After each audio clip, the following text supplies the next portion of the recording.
Hello दोस्तों, एक बार फिर से स्वागत है आपका हमारे चैनल में। तो आज हम पढ़ने जा रहे हैं क्लास 9th का अर्थशास्त्र का चैप्टर फर्स्ट, पालमपुर गांव की कहानी। तो चलिए अपनी वीडियो को शुरू करते हैं और पढ़ते हैं चैप्टर। अपनी वीडियो को शुरू करने से पहले अगर आपको हमारी वीडियो पसंद आती हो तो लाइक कीजिएगा, शेयर कीजिएगा और हमारे चैनल को सब्सक्राइब करना बिल्कुल मत भूलिएगा। तो चलिए अपनी वीडियो को शुरू करते हैं और क्वेश्चन आंसर देख लेते हैं। तो हमारा जो पहला क्वेश्चन है, पालमपुर गांव की मुख्य चिड़ियाएँ कौन सी हैं? तो जो पालमपुर गांव की मुख्य चिड़ियाएँ हैं वो है, पहली है खेती मुख्य क्रिया है, दूसरी जो क्रिया है लघु स्तरीय निर्माण, तीसरी है डेयरी और चौथी है परिवहन आदि।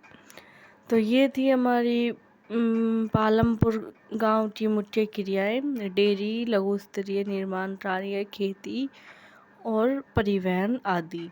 दूसरा देख लेते हैं, स्थायी पूंजी और कार्यशील पूंजी में दो अंतर लिखिए। तो इसका आंसर हो जाएगा स्थायी पूंजी और क्रियाशील पूंजी में अंतर। तो स्थायी पूंजी का उत्पादन में इस पूंजी का कई वर्षों तक जो है उपयोग होता है। क्रियाशील जो पूंजी होती है, उत्पादन क्रिया के दौरान ये पूंजी समाप्त हो जाती है। स्थायी पूंजी जो है, उदाहरण जैसे इसका औजार, मशीन, भवन आदि। क्रियाशील जो पूंजी है उसका उदाहरण है कच्चा माल और नगद पैसा। अगला प्रश्न है, पालमपुर गांव में कितने परिवार रहते हैं? तो पालमपुर परिवार में जो है 450 गांव रहते हैं। अगला प्रश्न है, पालमपुर गांव में शिक्षा की क्या व्यवस्था है? तो पालमपुर गांव में एक हाई स्कूल तथा 2 प्राथमिक विद्यालय हैं। अगला प्रश्न है, स्थायी पूंजी से क्या तात्पर्य है? औजार, मशीनें और भवनों को स्थायी पूंजी कहा जाता है क्योंकि उनका प्रयोग कई वर्षों तक होता है। तो ये जो स्थायी पूंजी होती है, औजार, मशीनें और भवनों को जो स्थायी भवन होते हैं उनको स्थायी पूंजी कहते हैं, जिनका प्रयोग वर्षों तक होता है। अगला है हमारा, कार्यशील पूंजी क्या है या उससे आपका क्या तात्पर्य है? तो कच्चे माल और नगद मुद्रा को कार्यशील पूंजी कहा जाता है। कच्चे माल और नगद मुद्रा को कार्यशील पूंजी कहा जाता है क्योंकि ये चीज़ें उत्पादन क्रिया के दौरान समाप्त हो जाती हैं। अगला प्रश्न है, बहुविध फसल प्रणाली से क्या तात्पर्य है? जो बहुविध फसल प्रणाली होती है वो एक वर्ष में किसी भूमि पर एक वर्ष से अधिक फसल पैदा करने के तरीके को बहुविध प्रणाली कहा जाता है या कहते हैं। जो एक वर्ष में किसी भूमि पर जो है एक से अधिक फसल पैदा करने की जो प्रणाली होती है या प्रक्रिया होती है उसे ही बहुविध फसल प्रणाली कहते हैं। अगला प्रश्न है, HYV का क्या तात्पर्य है? इसका अर्थ है कि अधिक उपज पैदा वाले बीज। HIV का क्या तात्पर्य है? तो इसका अर्थ है कि अधिक उपज पैदा वाले बीज। अगला प्रश्न है, छोटे किसान किसे कहते हैं? तो छोटे किसान वे होते हैं जो अपने परिवारों के साथ अपने खेतों में स्वयं कार्य करते हैं, तो वे छोटे किसान होते हैं। अगला प्रश्न है, मझोले और बड़े किसान किसे कहते हैं? मझोले और बड़े किसान किसे कहते हैं? तो मझोले और बड़े किसान ऐसे किसानों को कहते हैं जो अपने खेतों में काम करने के लिए दूसरे श्रमिकों को किराए पर लगाते हैं, वो क्या होते हैं? मझले और बड़े किसान। अगला प्रश्न है, वस्तु आयर सेवाओं सेवाओं के उत्पादन के लिए कौन सी 4 चीज़ें आवश्यक हैं? वस्तुओं के और सेवाओं के उत्पादन के लिए कौन सी 4 चीज़ें चाहिए? तो भूमि चाहिए वस्तु का उत्पादन करने के लिए, और फिर उसको उत्पादन करने के लिए लेबर या इनकी श्रम चाहिए, और तीसरा है भौतिक पूंजी और औजार, मशीन, भवन, कच्चा माल और नगद मुद्रा। पूंजी चाहिए मुद्रा, और उसके उत्पादन के लिए उपकरण जैसे मशीन, औजार आदि चाहिए। अगला है ज्ञान और उद्यम, जो मानव पूंजी के लिए महत्वपूर्ण अंग है।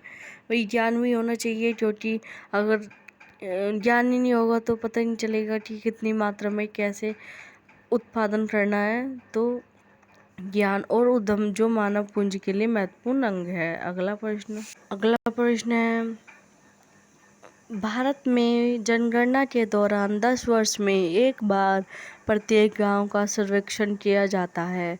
पालमपुर से संबंधित सूचनाओं के आधार पर निम्न तालिका को भरिए।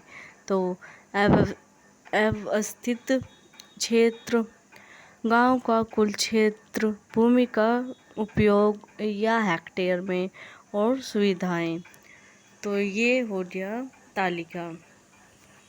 अगला प्रश्न है, खेती के आधुनिक जो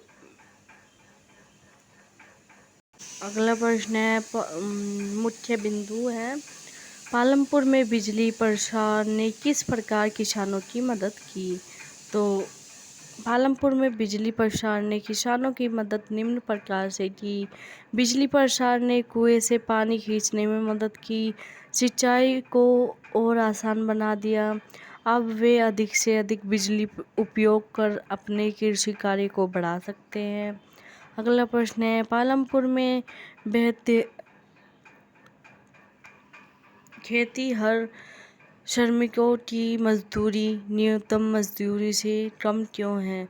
पालमपुर में खेती हर श्रमिकों की मजदूरी न्यूनतम मजदूरों से कम क्यों है? क्योंकि भूमिहीन श्रमिकों की संख्या अधिक है। श्रमिकों में बहुत अधिक स्पर्धा है। जो कम मजदूरी लेता है कम उसी को अधिक मिलता है। श्रमिक भी कम मजदूरी पर काम करने को सहमत हो जाते हैं। अगला प्रश्न है, एक ही पूंजी अगला प्रश्न है हमारा, एक ही भूमि पर उत्पादन बढ़ाने के लिए कौन से तरीके जो हैं उनका प्रयोग किया जाता है? तो एक ही भूमि में उत्पादन बढ़ाने के लिए निम्न तरीके का जो है तरीके अपनाए जाते हैं। बहुविध फसल प्रणाली अपनाकर, आधुनिक कृषि विधियों का उपयोग कर उन्नत किस्म के बीजों का उपयोग करके, उचित समय पर उर्वरक, सिंचाई, रासायनिक खाद एवं कीटनाशकों का उपयोग करके, इन सब प्रकारों से उत्पादन बढ़ाने के तरीके हैं। ये इनसे उत्पादन बढ़ाया जा सकता है।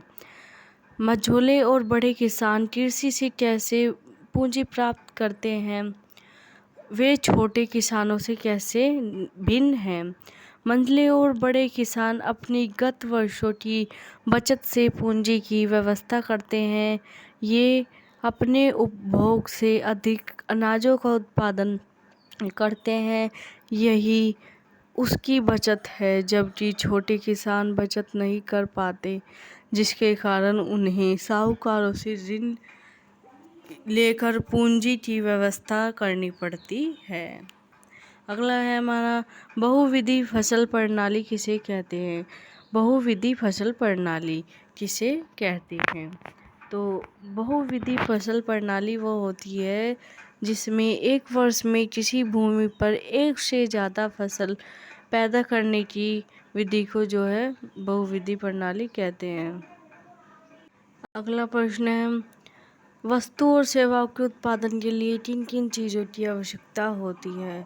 तो भूमि, श्रम, भौतिक पूंजी और मानव पूंजी, इन 4 चीज़ों की आवश्यकता होती है। अगला प्रश्न है, पालमपुर गांव की मुख्य क्रियाएं जो है कौन सी है, वो है लघु स्तरीय निर्माण कार्य, डेयरी, परिवहन और खेती जो है ये मुख्य। तो दोस्तों ये हैं कुछ इम्पोर्टेंट क्वेश्चंस, आपको इनके आंसर खुद ढूंढने हैं, देख लीजिए इन्हें। तो ये थे हमारे most important question and answer, और ये कुछ इम्पोर्टेंट क्वेश्चंस हैं। इन अभी जो हमने पढ़े हैं उनमें उन्हीं में से हैं, ये भी उन्हीं में इनके आंसर छुपे हैं। तो अगर आपको हमारी वीडियो पसंद आई हो तो लाइक कीजिएगा, शेयर कीजिएगा, और मिलते हैं अपनी अगली वीडियो में। तब तक के लिए bye, take care all of you.